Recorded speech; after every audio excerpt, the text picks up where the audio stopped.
Welcome back! Today I'm going to show you how I rescued this massively underexposed image and converted it to this image in Photoshop.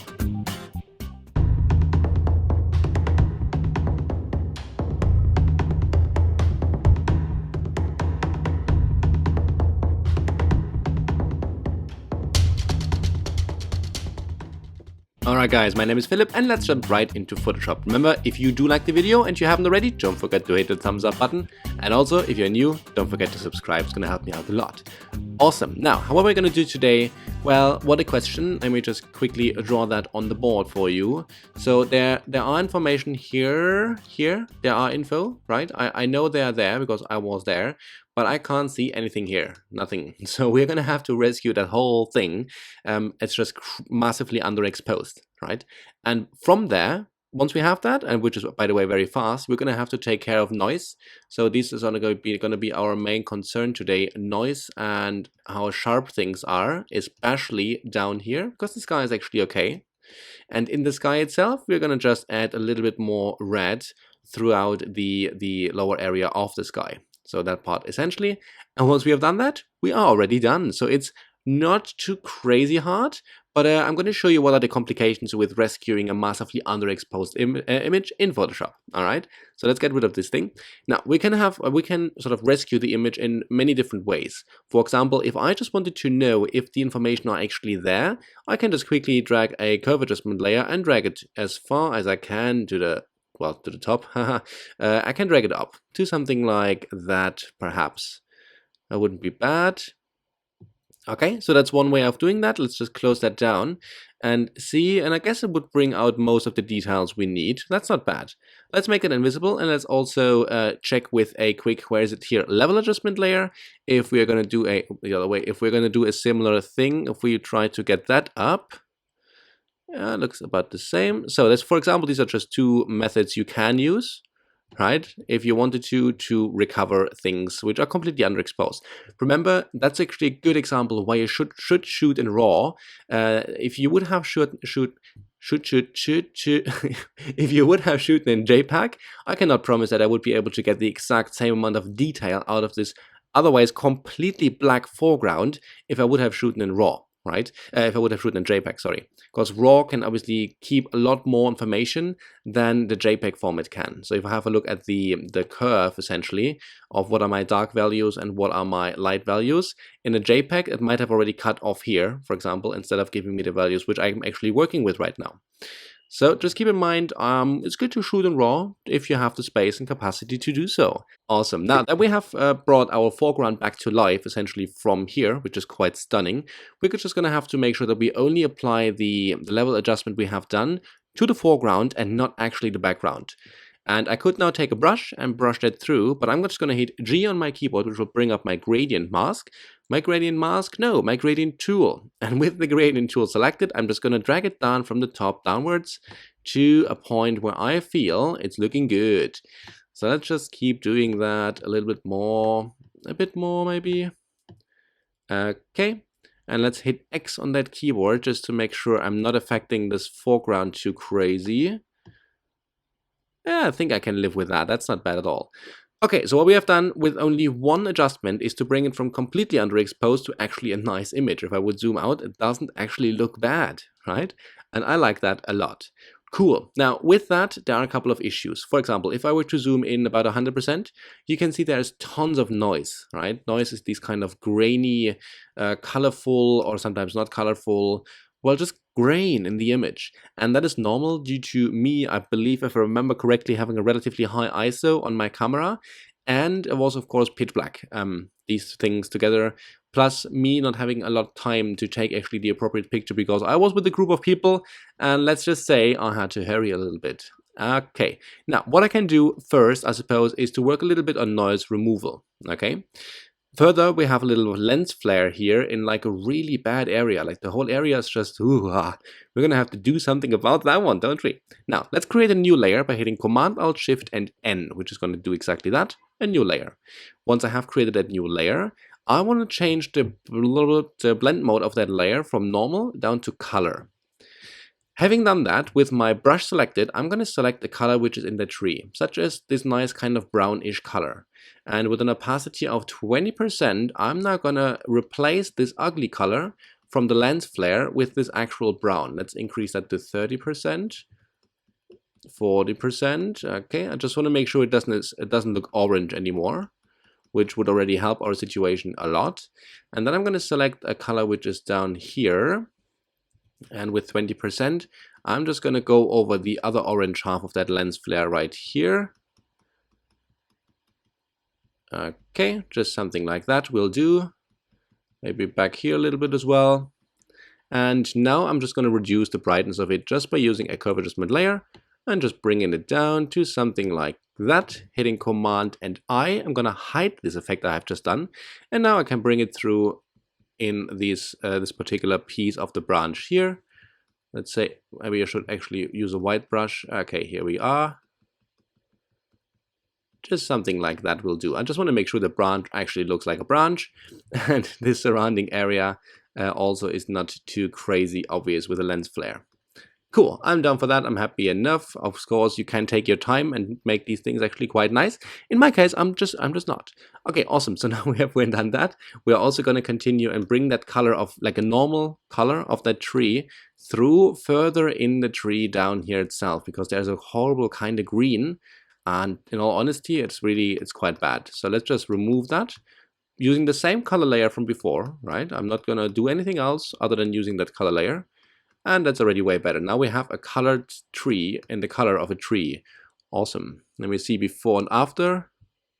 Yes, before there were all sorts of colors in that tree. And now after, we can see that the color is much more neutral, especially down here. Here maybe you could have chosen a better color, but you get the idea. Okay, awesome. Let's get out of there for a little bit. Zoom out, have a quick look on the overall image. And let's say next step would be to reduce a little bit of that noise. So there are many ways of reducing noise in Photoshop. And you know, depending on how you feel essentially and what you want to accomplish, different ones can apply. So today I'm going to start out with the most simple one, which is the one in the camera raw filter. So therefore, I'm going to create first a stamp visible. I'm going to hit Command Alt Shift and E, which will essentially copy everything we can see right now onto a new layer, which I have now here in the lower right hand corner.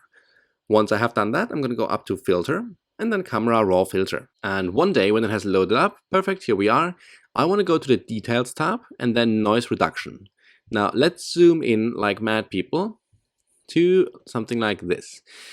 The problem with noise removal is I'm now 200% moved in or zoomed in, which is a lot, right? I mean, usually 150 would already do the trick. We can actually do, can we? We cannot.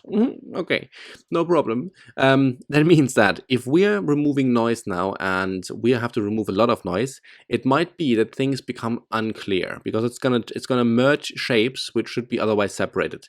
So if I, for example, switch that on, you can see it's very noisy and grainy, but you can still make out some detail.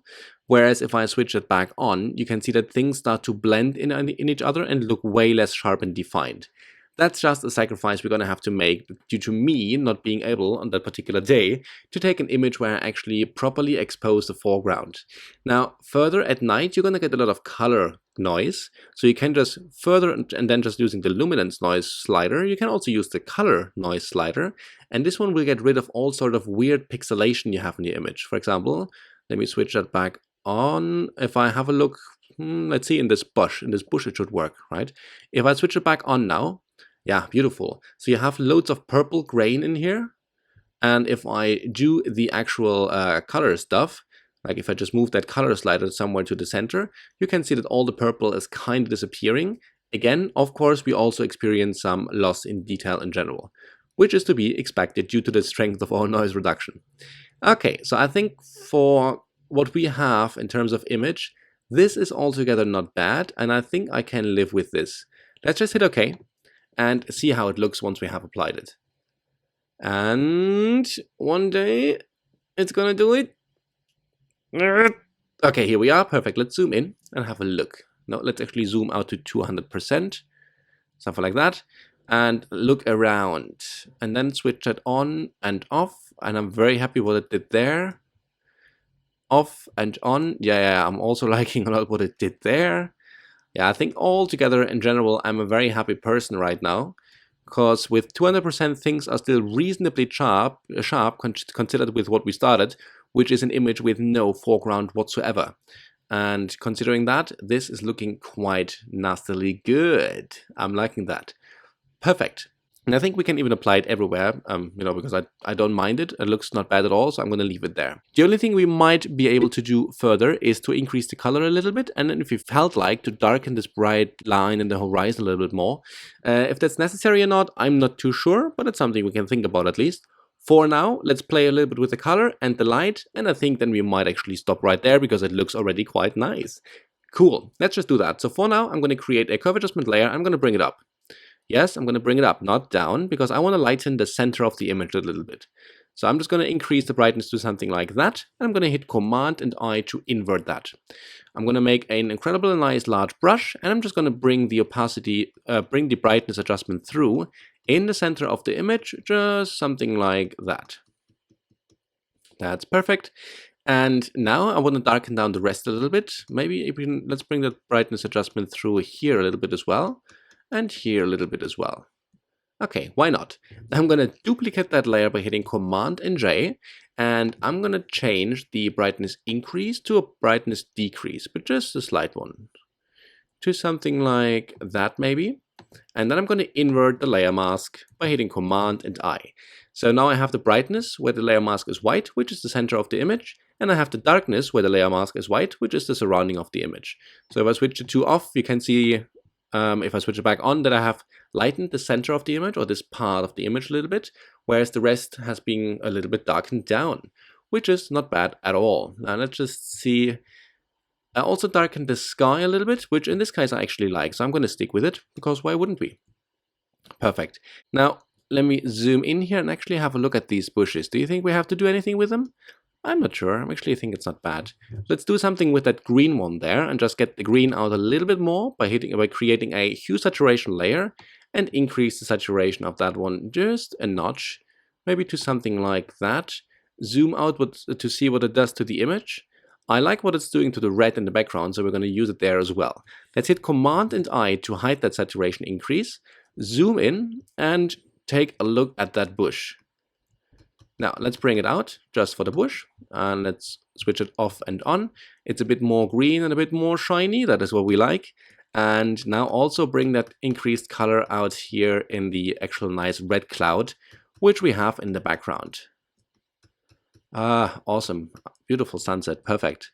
Okay, and let's zoom out and look at that before and after. It's a subtle change, so I'm not actually sure if you can see that. I can, and it does make a good difference to the image. I'm liking that a lot. Now, of course, depending on your personal preference, you could now, for example, create a stamp visible, so copying everything onto a new layer by hitting Command, Alt, Shift, and E, and then you could go ahead and use either a filter from the Nick collection to, I don't know, sharpen things or make things more contrasty. I always like to have a look at the end with the Camera Raw filter, just to see what happens when I move the clarity slider, because sometimes I like it. And I think in this case, I like it in a couple of the bushes. And I actually think I will go ahead with that. Yeah, why not? A little bit of that maybe as well? No, I don't think that's... Okay, let's hit OK there. And let's Command and I that. No. First we create a layer mask. Otherwise, I'm going to get an epileptic attack here. Let's create a layer mask and zoom into one of these bushes. For example, this one.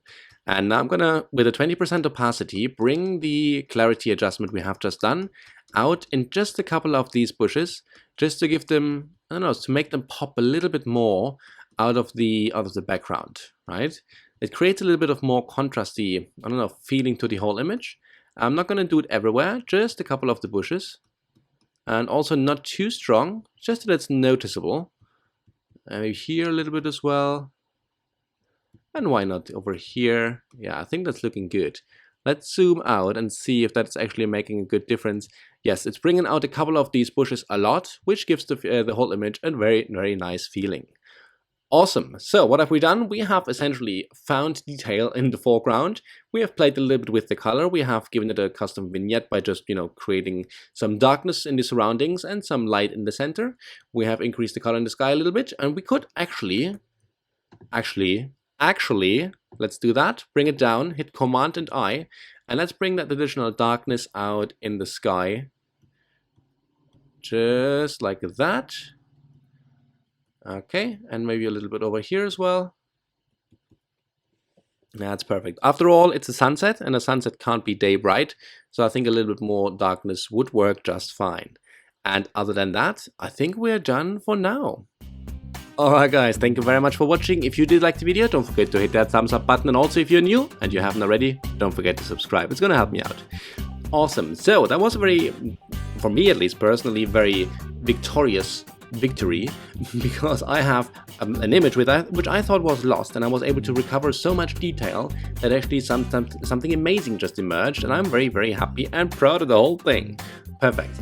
I hope it was pleasant for you as well. If you have any questions, drop them somewhere in the comment boxes, either on the blog or in YouTube, wherever you feel like. And other than that, I shall see you the next time. Have a good one. Bye!